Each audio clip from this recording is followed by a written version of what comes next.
लो आपका चॉकलेट। क्या हुआ बाबा, क्या परेशानी है आप बताएं। बेटा मेरी तो ख्वाहिश है हज या उम्रा। बाबा मैं अल अरीस टूर्स एंड ट्रैवल्स को जानता हूँ। हाँ हाँ वही जो नियामत ताहरी के अपोजिट और जमजम बेकरी के पीछे। जियारतें कैसे करूँगा और हैदराबादी खाना? वहाँ पे आपको जियारतें अच्छे से हो जाएगी। वो हैदराबादी खाना 3 टाइम लजीज खाना, ईरानी चाय के साथ। और अब्बाजान आपको पता है हैदराबाद से जिद्दा, जिद्दा से हैदराबाद डायरेक्ट फ्लाइट है। मक्का मदीने को जाने के लिए वहाँ पे एसी बस का भी इंतजाम है।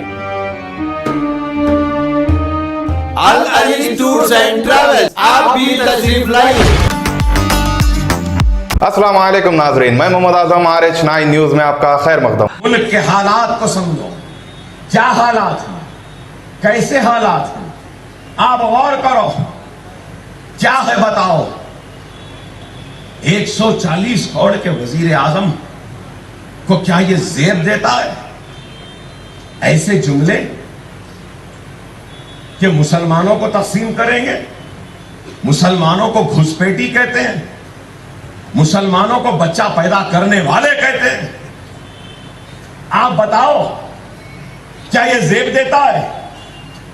अरे जो लोग मुझे और असद साहब को भड़काऊ भाईजान बोलते हैं ना, मैं उनसे पूछ रहा हूं, ये तुम्हारे मोदी साहब का लब, वो लहजा, ये अंदाज़े बयां, ये अंदाज़े गुफ्तगू क्या अच्छी है, क्या सही है?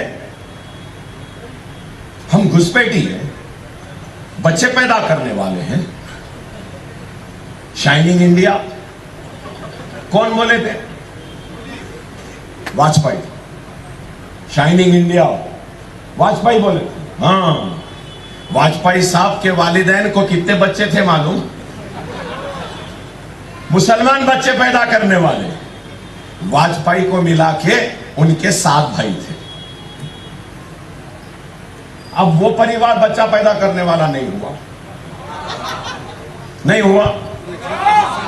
योगी आदित्यनाथ, हाँ,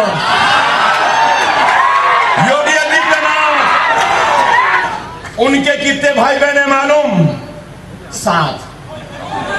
अब वो 7। फिर छोटा परिवार, बच्चा पैदा करने वाले अमित, फिर अमित शाह, अमित शाह 1 और उनके 6 बहना वहां भी 7। फिर हम बच्चा पैदा करना। चलो नरेंद्र मोदी साहब, आपके कितने भाई बहन?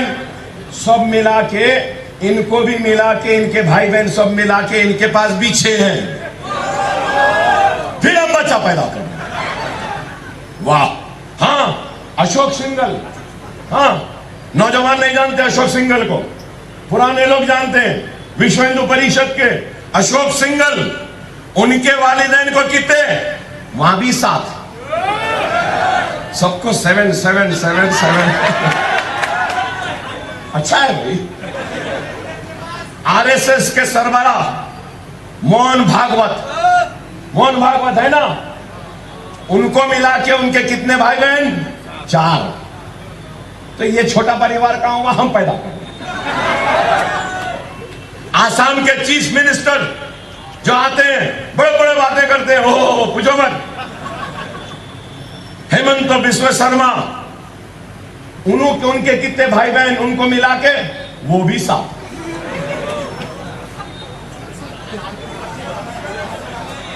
अब क्या बोलेंगे? बोलो अब, बोलो आप। फिर बच्चे पैदा करने वालों को दे देंगे, घुसपैठियों को दे देंगे, मुसलमान को दे देंगे। वाह वाह वाह, क्या गुफ्तगू है। आप बताओ क्या है ये?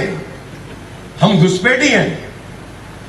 अरे नहीं, हम वही हैं जिन्होंने इस मुल्क को ताजमहल की खूबसूरती दी है तो कुतुब मीनार की बुलंदी दी है, तो लाल किले की मजबूत फसील दी है, तो किले गोलकुंडा के मजबूत फसील दी है, तो मक्का मस्जिद दी है, जामा मस्जिद दिया है। तो हम वही हैं जिन्होंने इस मुल्क को चार मीनार भी दिया है, हम वही हैं इस मुल्क को सजाए हैं, संवारे हैं। हम घुसपैठी नहीं हैं, हम इस मुल्क के बाशिंदे हैं। ये मुल्क हमारा था, हमारा है, हमारा रहेगा। कोई पैदा नहीं हुआ हमको निकालने वाला। हम इस मुल्क के थे, हैं और रहेंगे। मरने के बाद इसी मुल्क की मिट्टी में दफन होने वालों का नाम मुसलमान है।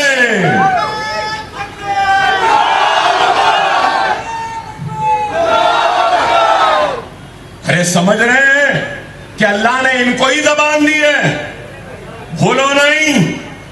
हम भी अलग में जबान रखते हैं, जब बोलने लगेंगे तो तुम हमारी आतिशनुमाई का मुकाबला नहीं कर पाओगे। वो और होंगे जो गूंगे हैं। अरे ये हैदराबाद है, गूंगों को भी बोलना सिखाने वालों के शहर का नाम हैदराबाद मजलिस है।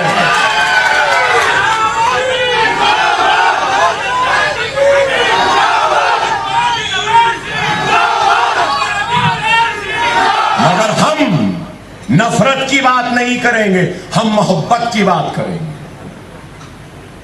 तुम्हारा दिल तंग है, तुम्हारी सोच तंग है, तुम्हारी समझ में तंग है, तुम हर चीज को हिंदुत्वा की आंख से देखते हो। लेकिन हम वो हैं जो ये समझते हैं कि हमारे दारुस्सलाम के दरवाजे हिंदू के लिए भी खुले हैं, मुसलमान के लिए भी खुले हैं, सिख के लिए भी खुले हैं, ईसाई के लिए खुले हैं, पारसी के लिए खुले हैं। और छोड़ो जो गॉड अल्लाह वो भगवान को नहीं मानता, उनके लिए भी हमारे दरवाजे खुले हैं।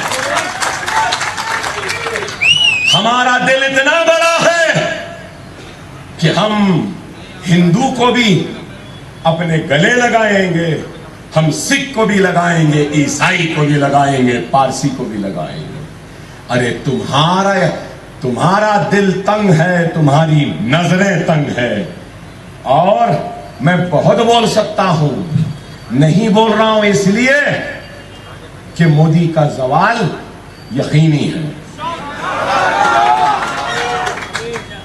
अब जालिम का खात्मा होगा, जुल्म का खात्मा होगा, मुल्क तरक्की के रास्ते पे तेजी से बढ़ेगा, बेरोजगारी दूर होगी, खुशहाली आएगी, हिंदुस्तान में नफरत की दीवारें टूटेंगी और मोहब्बत में से मिलकर हम सब इस मुल्क हिंदुस्तान को सजाएंगे, संवारेंगे और इस मुल्क को कामयाब बनाएंगे। आज आबादी आबादी आबादी कहते हैं। अरे देखिए यहां पे कई लोग होंगे पढ़े लिखे नौजवान, किसी भी काम के लिए रिसोर्स होना पड़ता है। रिसोर्स पैसे की शक्ल में होता है, रिसोर्स जमीन की शक्ल में होता है। लेकिन पैसे और जमीन से बड़ा रिसोर्स अगर कोई होता है तो वो ह्यूमन रिसोर्स होता है। Human resource. अगर आपके पास दौलत है लेकिन उस दौलत का इस्तेमाल करने वाले इंसान नहीं तो क्या फायदा। जमीन है, सनद डाल देंगे जमीन और दौलत से, लेकिन मशीन को चलाने वाले ह्यूमन नहीं रहे तो क्या फायदा। चाइना आज दुनिया का सबसे ताकतवर तरीन मुल्क बन रहा है। क्यों? उसके पास उसकी सबसे बड़ी ताकत उसका पॉपुलेशन, उसका ह्यूमन रिसोर्स है। ये मोदी साहब और उनकी हुकूमत नाकाम हो गई ह्यूमन रिसोर्स का सही इस्तेमाल करने से। बांग्लादेश को देखो, आबादी है, ह्यूमन रिसोर्स है, उसकी इकोनॉमी हमारी इकोनॉमी से अच्छी हो रही है। नाहल लोगों के हाथ में इख्तिदार आता है तो यही होता है। काबिल लोगों के हाथ में आ जाए तो मुल्क आगे बढ़ता है। बहरहाल वक्त और हालात की नजाकत को समझिए, मजलिस आपकी है, एक एक वोट आपका इस्तेमाल होना है। हर कोई बोलता है, जैसा मैं इलेक्शन लड़ा, मेरे पास तो कोई कैंडिडेट ही नहीं था, कोई लड़ने तैयारी नहीं था, आने तैयारी नहीं था, तो मैं देख रहा था पोलिंग के दिन जबरदस्त हमारे भाई हमारे बहना बड़े बैठे हुए मस्त। मैं बोला अरे मियाँ वोट डाले। अरे अकबर भैया आपको कौन हराता, आप ही जीतने वाले। अरे मियाँ जाके वोट डालो। बोले नहीं, मैं डालो नहीं डालो क्या फर्क पड़ने वाला है, जीत रहे तो आप ही। अरे मेरे भाई याद रखो, वाजपेयी की हुकूमत, नौजवानों को नहीं मालूम, वाजपेयी की हुकूमत गिरी थी, कितने वोट से गिरी थी मालूम? हाँ, सिर्फ एक वोट से। और वो वोट किसका था? किसका था?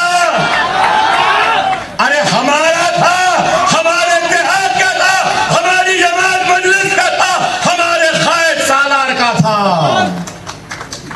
खतरे खतरे से दरिया बनता है, याद रखो। अगर आप नहीं देंगे वोट तो आप जिम्मेदार होंगे। आपका काम है, मैं काम नहीं कर रहा हूं तो मेरे खिलाफ में वोट दो, मैं काम कर रहा हूं तो मेरे हिम्मत में और इजाफा, मेरे अज़्म में, मेरी ताकत में इजाफा आपका एक एक वोट करेगा। तो नाजरीन इजाजत दीजिए और बने रहिए हम सब की आवाज RH9 न्यूज के साथ। चैनल को सब्सक्राइब कीजिए, वीडियो को लाइक कीजिए, जितना हो सका ज्यादा से ज्यादा शेयर कीजिए। खुदा हाफिज़।